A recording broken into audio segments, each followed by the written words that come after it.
Welcome to the rolling hills of Porto, a city where the charm of old world Europe dances with the vibrant strides of urban modernization. Now, you might be thinking, bikes and hills? That's a tough ride. But hold that thought as we pedal through the story of Porto's journey to becoming an unlikely cycling haven. Porto's landscape isn't exactly what you'd call flat. In fact, the very idea of biking up and down its hills might seem daunting at first. Yet this city is on a mission, and it's making waves in the cycling world.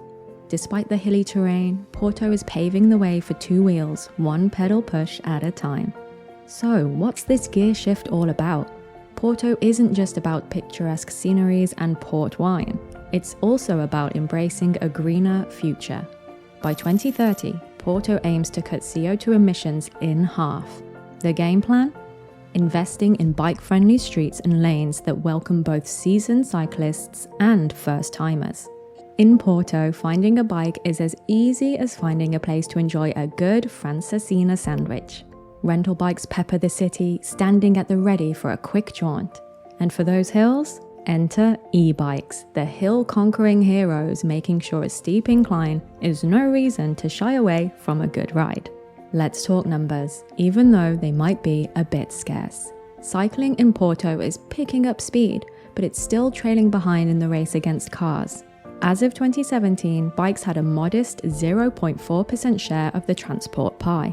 That's low, but change is afoot, and the city is betting big on biking becoming a bigger part of the scene. Porto's blueprint for a bike-friendly city is ambitious. The city is weaving a network of bike lanes and parking spots, but it's still got some miles to go. Yes, there are bike racks, but will they be enough?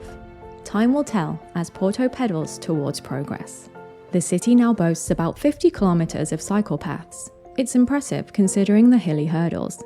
These paths connect universities, parks, and even restrict car access in some areas, carving out a safer space for cyclists. However, the historical heart of the city remains a challenge, with its narrow, cobbled lanes whispering tales of the past rather than the hum of bike tires.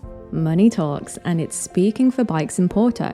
Millions are being invested in connecting Porto with neighbouring areas through cycling paths. It's a vision of a city where bikes glide alongside the Douro River, becoming as much a part of the cityscape as the iconic Ribeira district.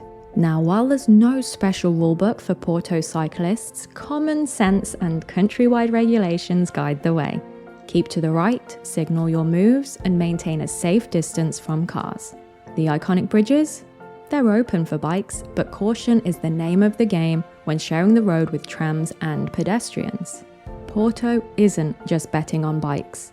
The city's laying down the tracks for a diverse urban mobility future, from modern metros to eco-friendly buses. Bikes are part of this bigger picture, complementing other modes of transport and making Porto a place where living is easy and the living is green. But is it safe to cycle in Porto? The city is working hard to say a resounding yes. Despite some tricky areas, especially in the historic centre, the introduction of traffic calming measures is making Porto a friendlier place for those on two wheels. Yet, the road isn't without its bumps. Cycling accidents remain a sobering reality, sparking calls for safer, slower streets. The response? Protests, advocacy, and a push for protected bike lanes to keep riders safe. Bike theft? It's a problem, but not without solutions. Locks, indoor storage, and community vigilance are key spokes in the wheel of bike security in Porto. Bike-friendly? Increasingly so. Perfect? Not yet. Porto's cycling story is a work in progress, much like a vintage port wine, getting better with time. For now, whether you can bike to work depends on where you live.